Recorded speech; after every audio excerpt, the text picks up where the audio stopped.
जवाहरलाल नेहरू का हम याद करते हैं तो एक ऐसा व्यक्ति जो प्रगतिशील भारत की स्थापना किया था, उनका स्मरण हो जाता है। सरदार पटेल को याद करते हैं कि एक ऐसा लौह पुरुष जिसने देश को, तो हमारा इतिहास अधूरा रह जाता है जिसमें महाराणा प्रताप का शौर्य न हो, यशस्विता नहीं हो, उनकी तेजस्विता नहीं हो, उनकी बहादुरी की चर्चा न की जाए। और व्यक्ति को काम ऐसा करना चाहिए कि आपका नाम उस काम का पर्याय बन जाए। जब हम गांधी जी को स्मरण करते हैं तो सत्य अहिंसा के पद पर चलता हुआ एक सत्याग्रही का चेहरा सामने आता है। जवाहरलाल नेहरू का हम याद करते हैं तो एक ऐसा व्यक्ति जो प्रगतिशील भारत की स्थापना किया था, उनका स्मरण हो जाता है। सरदार पटेल को याद करते हैं कि एक ऐसा लौह पुरुष जिसने देश को कई खंडों में बटे हुए इस देश को एक सूत्र के धार में बांधा था। उसी प्रकार जब हम भामा साहब को याद करते हैं, दानवीर कर्ण को याद करते हैं, वैसे ही याद होता है जैसे दानवीर कर्ण त्रेता युग में श्री कृष्ण के काल में, पांडव और महाभारत के काल में अपनी दानवीरता से उन्होंने इतिहास में अपना नाम अर्जित किया था। वैसे ही जब हम किसी व्यक्ति को दान करते देखते हैं तो स्वतः हम बोलते हैं कि यह भामाशाह है।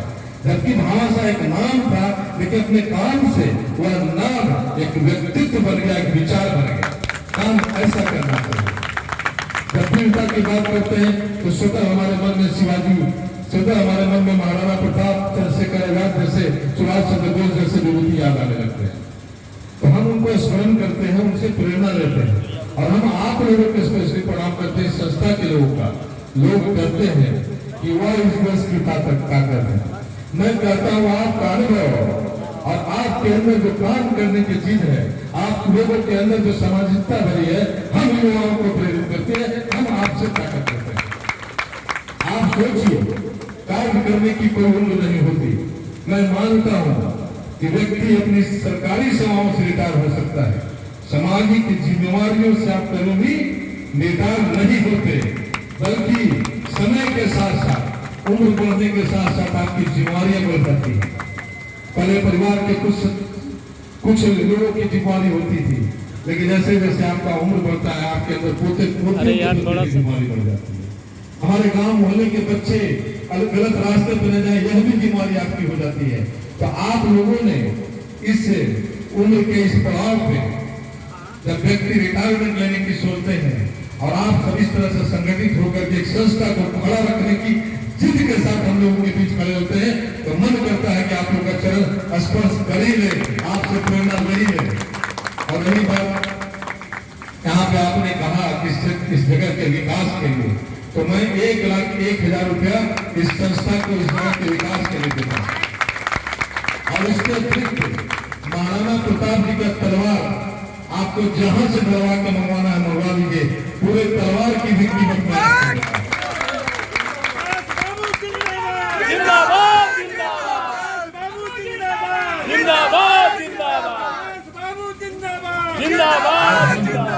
हम जब अपने महापुरुषों की जयंती मनाते हैं तो जयंती हम उस व्यक्तित्व का नहीं, हम उनके कर्मों की मनाते हैं।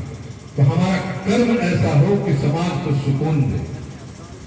आजकल तो लोग सिर्फ सोशल मीडिया पर लिख करके समाज सेवी बन जाते हैं। सोशल मीडिया का दौर है, हम इसे स्वीकार करते हैं, लेकिन हमें अंदर से भी कर्मवीर होना होगा। हमारे अंदर जहां महाराणा की तरह शौर्य होना चाहिए, वैसे ही भामाशाह की तरह दानवीरता भी होनी चाहिए। व्यक्ति जो महज 53 साल तक जीवित रहे, 1547 से लेकर 1600 ईस्वी, ओसवाल जैन परिवार, और जिनके बाद के भी लोगों ने, उनके बेटा जीवा साहब, जावर सिंह प्रथम महाराणा प्रताप के उत्तराधिकारी के साथ काम किया, जिन्होंने चित्तौड़ के युद्ध में अपनी भूमिका निभाई, जिन्होंने उस समय में 25 लाख रुपए और 30,000 सोने स्वर्ण मोहरे दान कर दी थी। और देते हुए उन्होंने महाराणा को कहा था, उन्होंने दान की तरह दान नहीं किया, उन्होंने कहा मेवाड़ से प्राप्त इस धन को मैं मेवाड़ के लिए अर्पित करता हूँ। इस भाव से उन्होंने अर्पित किया अपने धरती माँ के लिए। तो ऐसे सपूतों को मैं नमन करता हूँ, इस संस्था के सभी वरिष्ठ जनों को प्रणाम करता हूँ, यहाँ आए हुए सभी लोगों का अभिनंदन करता हूँ, और आप लोगों के द्वारा किए गए कार्यों के लिए हम आपका अभिनंदन करते हैं। धन्यवाद आपको।